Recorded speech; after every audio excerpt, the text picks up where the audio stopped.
কিভাবে পার্সোনাল সমস্যার সমাধান করবেন, রোগীর সাথে কিভাবে কথা বলবেন, এরপরে পার্সোনাল সমস্যার লক্ষণগুলা কি কি, মানে কোন লক্ষণে আপনারা কোন ফর্মুলা ব্যবহার করে প্রোডাক্ট তৈরি করে দিবেন বা হালুয়া তৈরি করে দিবেন।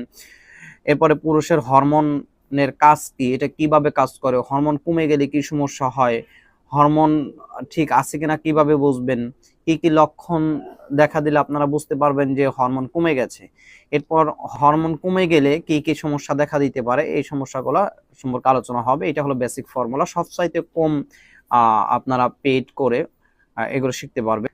এই হার্বাল বেসিক ফর্মুলা কোর্সে আরো যা থাকছে, দ্বিতীয় নম্বর আমরা তালিকা করেছি ফর্মুলা অনুযায়ী তালিকা। প্রথমে হালুয়া ফর্মুলার তালিকা করেছি, সেখানে যুক্ত রয়েছে অশ্বশক্তি হালুয়া, কিভাবে আপনারা তৈরি করবেন। আপনারা জানেন যে ইতিপূর্বেই আলহামদুলিল্লাহ অশ্বশক্তি হালুয়া অনলাইনে ভাইরাল হয়েছে, যেগুলো দীর্ঘদিন যাবত চলছে। এরপরে পাওয়ার প্লাস হালুয়া ফর্মুলা, পাওয়ার প্লাস হালুয়া